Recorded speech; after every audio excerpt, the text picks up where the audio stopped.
दूसरा प्रश्न हमारा है, हम अक्षर एलसीएफ के प्रतिरूपों के लिए नियमों को पहले से जानते हैं।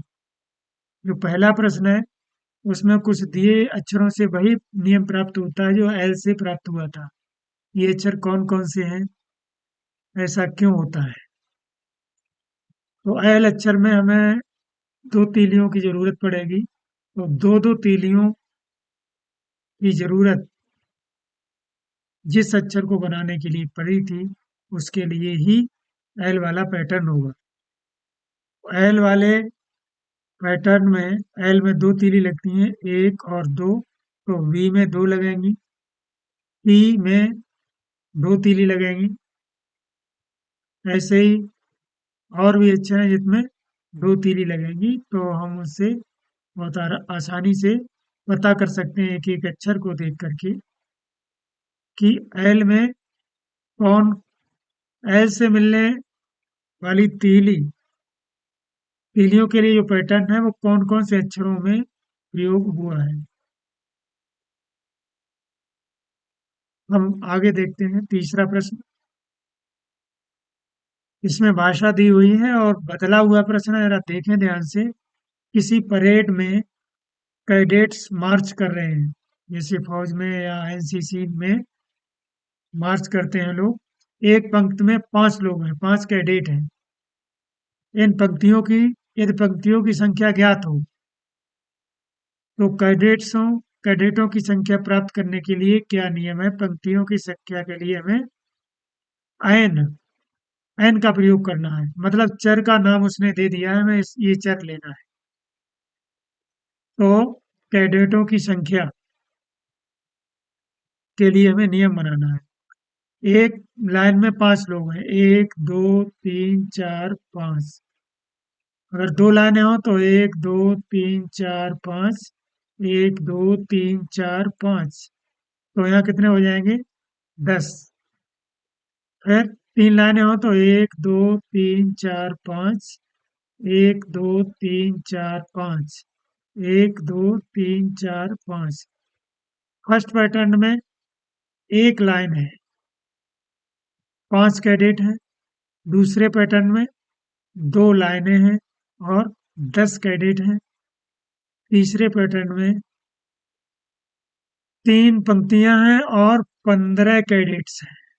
हमें उसी तरीके से पैटर्न बना करके और नियम पता करना है। तो कैडेट्स की संख्या,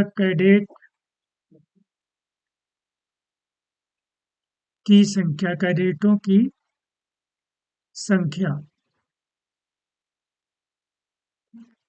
बराबर, फर्स्ट केस में हम देखें तो कैडेट है 5। संख्या हमें किससे मिलनी है? हमें सिर्फ ये मालूम है कि इसमें एक पंक्ति है और इसमें 2 पंक्ति है, इसमें 3। तो 5 कैडेट एक से हम कैसे प्राप्त करेंगे? तो यहाँ पर जो चर वाली लाइन है उसे हम बाद में रखेंगे। तो हम क्या करेंगे, एक में किसका गुणा करें कि 5 आ जाए? निश्चित रूप से 5 का ही गुणा करें। दूसरे में अगर देखें तो इसमें कैडेट की संख्या होगी हमारी 10। और हमें ये मालूम है सिर्फ दो, 2 पंक्तियां, इतना मालूम है। क्योंकि पंक्तियों की संख्या के लिए एन प्रयोग करना है तो उसको हम यहाँ पर पैटर्न में अपने देख लेंगे कि 2 अगर हैं तो हमें 10 कैडेट प्राप्त करने हैं। तो किसका गुणा करेंगे? तो 5 का ही गुणा करेंगे। और तीसरे पैटर्न में हमें 15 कैसे हम प्राप्त कर सकते हैं? तो 5 गुणा 3 हो जाएगा। ये देखिए पूरे उसमें अचर है, इसलिए कैडेट्स की संख्या जब आएगी तो हम कैडेटों की संख्या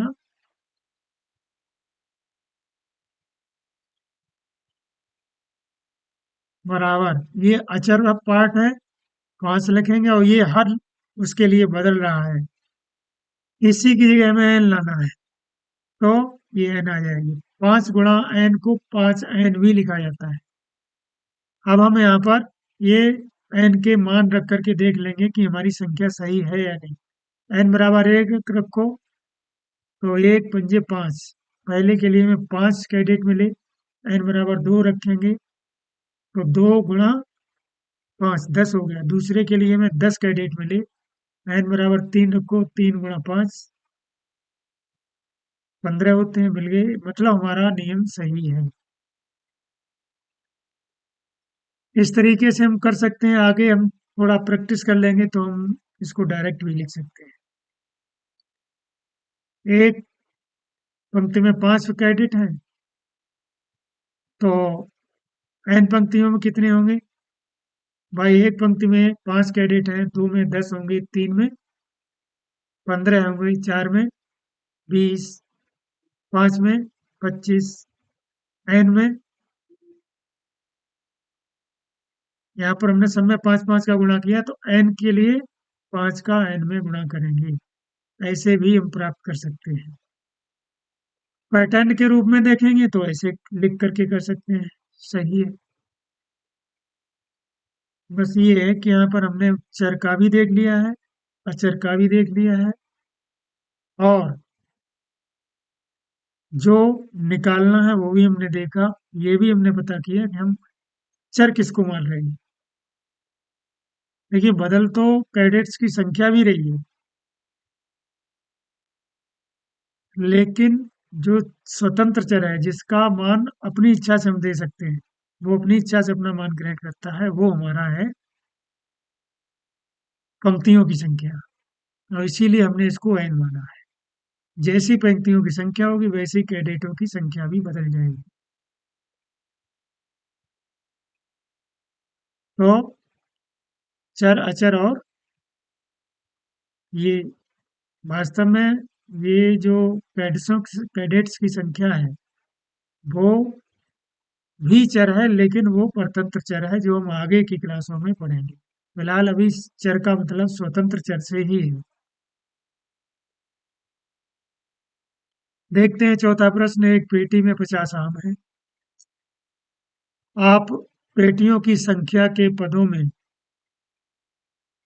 आमों की कुल संख्या को किस प्रकार लिखेंगे?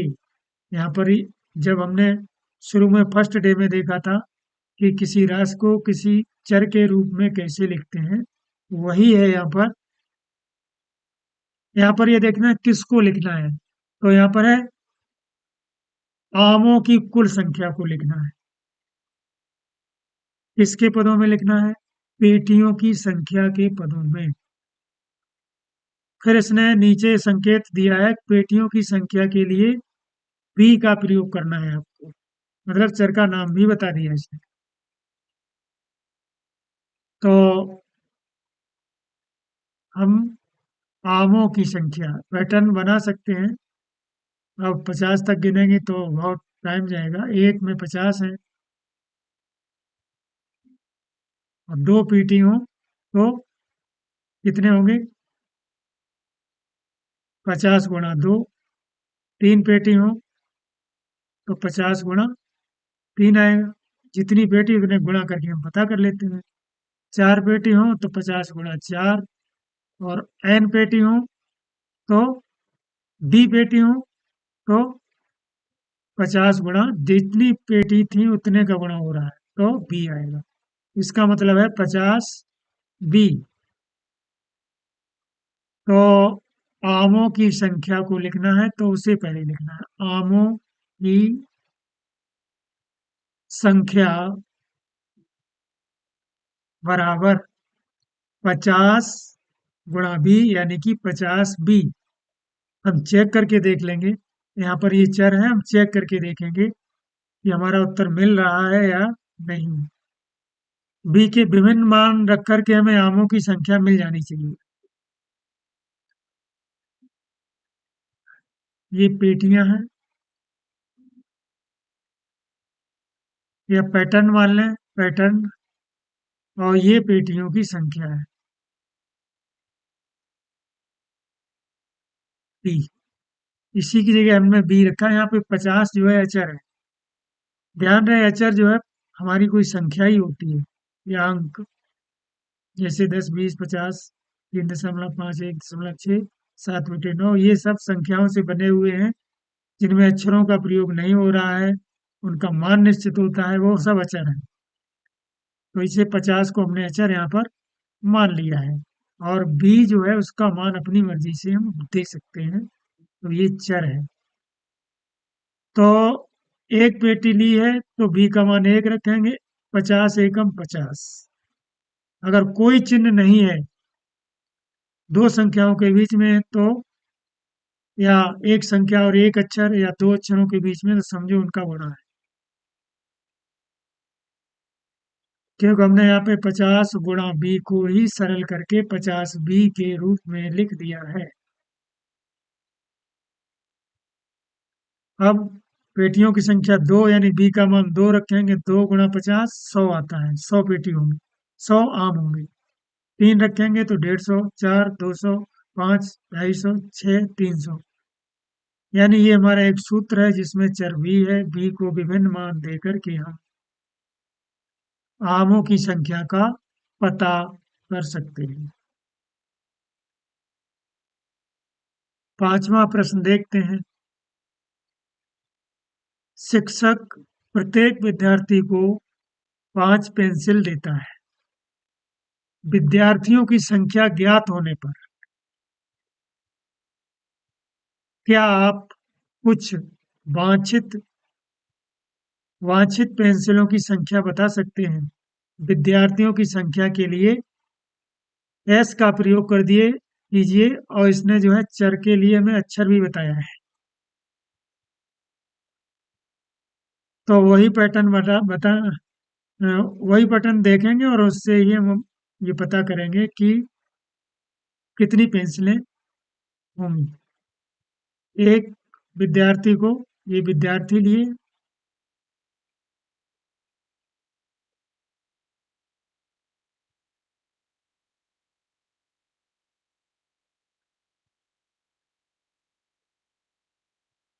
एक विद्यार्थी है अगर, तो पेंसिलें हमारी होंगी, विद्यार्थी एक या निशान बराबर के नहीं लेंगे, पेंसिल होगी हमारी 5। और 1 से 5 कैसे प्राप्त कर सकते हैं? इसका मतलब ये हुआ 5 × 1। जब 2 विद्यार्थी होंगे तो हमें 10 पेंसिलें खर्च होंगी।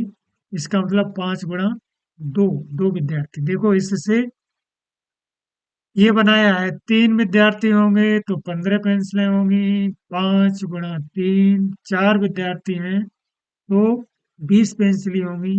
5 से ही हमें बनानी है, 5 × 4।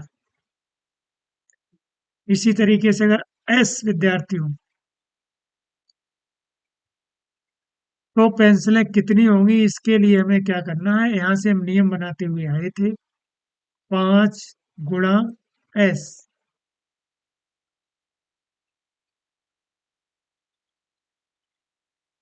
यानी कि 5 S पेंसिलें होंगी।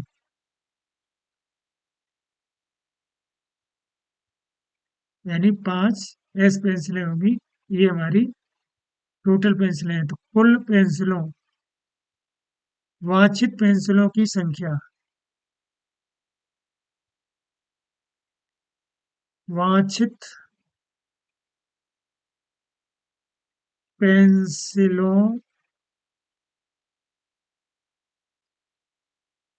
की संख्या बराबर 5S। चेक कर लेते हैं हमारा चर सही से आया या नहीं। पेंसिलों की संख्या पूछी गई है। एस, एक विद्यार्थी रखेंगे, 5 × 5। एस और 5 के बीच में कोई चिन्ह नहीं है तो गुणा का चिन्ह हम मान लेते हैं, होता ही है। एक रखें, 5 × 5, 5 पेंसिलें होती हैं, बिल्कुल सही है। 2 रखें, 5 दूनी 10, 10 पेंसिलें आई। 3 विद्यार्थियों के लिए 5 × 3 = 15। 4 के लिए 20 आनी चाहिए, 20 ही आ रही हैं। 5 के लिए 25, यानी हमारा ये सूत्र सही है। इसे हम उत्तर के रूप में लिख सकते हैं।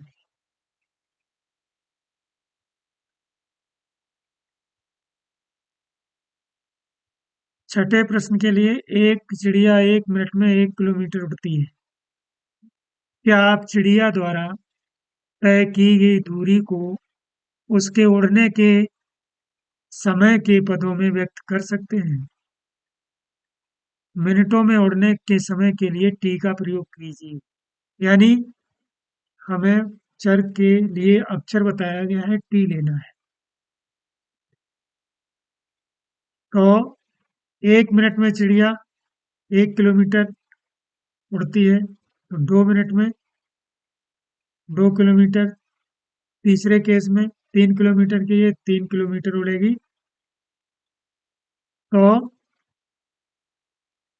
यहाँ पर 1 गुणा टी हम ले लेंगे।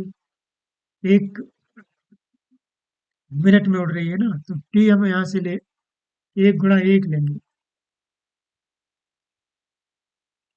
2 मिनट के लिए दूसरे केस में हमने 2 प्राप्त करना है 1 से, तो निश्चित रूप से 1 गुणा 2 आएगा।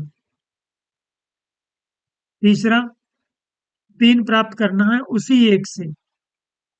हमें सिर्फ मालूम है 1 किलोमीटर 1 मिनट में उड़ रही है, तो 1 से ही हमें सब संख्याएं प्राप्त करनी है ये। तो 1 गुणा टी, ऐसे ही टी अगर 1 गुणा 3, ऐसे ही टी समय में प्राप्त करेंगे तो हम क्या करेंगे, 1 गुणा टी, और ये होगा 1 टी। यानी कि 1 का गुणा किसी संख्या या अक्षर में करते हैं तो वही अक्षर आता है। तो हमारी ये किलोमीटर में दूरी टी हो गई। टी का मान जितना रखेंगे उतने हिसाब से हमें दूरी मिल जाएगी। चिड़िया द्वारा उड़ी गई दूरी है। चिड़िया द्वारा उड़कर तय की गई दूरी। चिड़िया द्वारा उड़कर तय की गई दूरी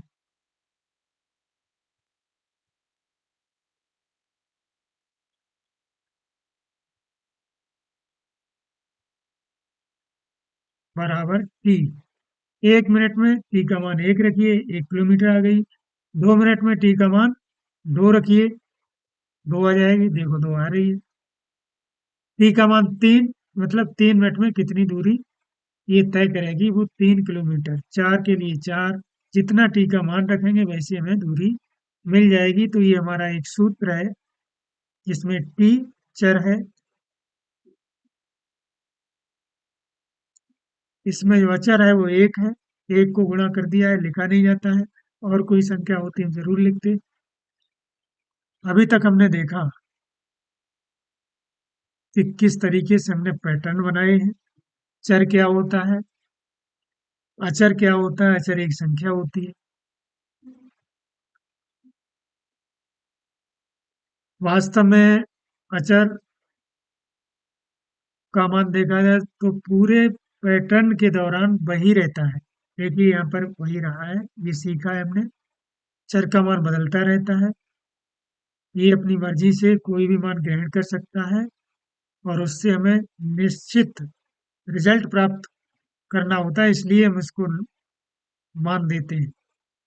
जैसे यहीं पर मान लिए 7 कैडेट, 7 पंक्तियां हैं कैडेट्स की। कितने कैडेट होंगे, तो हम 7 का गुणा कर लेंगे। तो हमें वांछित परिणाम प्राप्त करने के लिए, वांछित का मतलब जितनी जिसकी जरूरत है, वांछित परिणाम प्राप्त करने के लिए हमें चर का कोई निश्चित मान देना पड़ता है। अपनी मर्जी से कुछ भी दे सकते हैं, इसीलिए हम कहते हैं इसका मान बदलता रहता है।